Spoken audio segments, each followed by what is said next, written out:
जब कुरान को अल्लाह का कलाम कहना जुर्म बन गया, तब एक बूढ़ा इमाम कोड़ों के साए में खड़ा होकर बोला, मैं मर सकता हूँ मगर हक नहीं छोड़ सकता। एक दिन बादशाह के दरबार से खौफनाक ऐलान हुआ, जो शख्स आज के बाद कुरान को अल्लाह का कलाम कहे, उसकी गर्दन उड़ा दी जाएगी। इस ऐलान के बाद बगदाद की फिजा बदल गई। बड़े बड़े मुहद्दिसीन और उलमा शहीद कर दिए गए। इल्म खामोश हो गया। इन्हीं दिनों 60 साल के ज़ईफ मगर इस्तिकामत में पहाड़ जैसे इमाम अहमद बिन हम्बल रहमतुल्लाह अलैह उम्मत की रहनुमाई के लिए आगे बढ़े। आपने साफ ऐलान कर दिया, जाकर हाकिम को बता। अहमद कहता है, कुरान अल्लाह की मखलूका नहीं बल्कि अल्लाह का कलाम है। दरबार में पेशी हुई, धमकियां दी गईं, खौफ दिलाने की हर कोशिश की गई, मगर इमाम के कदम न डगमगाए। मामून और रशीद मर गया और उसके बाद मोतसिम तख्त पर बैठा। उसने इमाम अहमद रहमतुल्लाह अलैह को 60 कोड़ों की सजा सुनाई। वह दिन आया जब इमाम को जंजीरों में जकड़कर बगदाद की गलियों से गुजारा गया। हर तरफ इंसानों का हुजूम था, सर ही सर दिखाई देते थे। इसी हुजूम में एक शख्स सफ़ें चीरता हुआ करीब आया और बुलंद आवाज में बोला, अहमद, मुझे जानते हो? वह बोला, मैं अबुल हैसम हूँ, बगदाद का सबसे बड़ा चोर। मैं 1200 कोड़े खा चुका हूँ मगर ये मुझसे चोरी नहीं छुड़ा सके। वह बोला,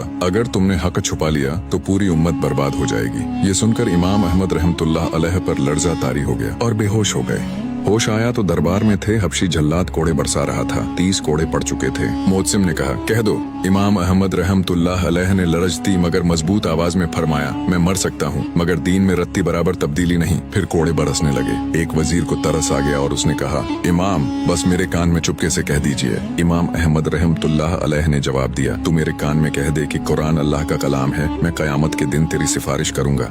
तकरीबन 28 महीने कैद-ओ-बंद और कोड़ों की अजियतें बर्दाश्त करने के बाद हुकूमत थक गई और इमाम को रिहा कर दिया। रिहाई के बाद बगदाद की गलियों में खुशी का सैलाब आ गया। उम्मत ने अपना इमाम पा लिया था। उम्मत बेहद खुश थी। इस अजीम आजमाइश के बाद इमाम अहमद रहमतुल्लाह अलैह 21 बरस तक जिंदा रहे और खल्क़े खुदा को इल्म से फैज़ पहुंचाते रहे। कोड़ों की तकलीफें उम्र भर महसूस करते रहे मगर इबादत, रियाजत और दर्स व तदरीस में कभी कमी न आई। आपके सब्र ने साबित कर दिया कि ताकत की जबान हमेशा हक की खामोशी नहीं करा सकती।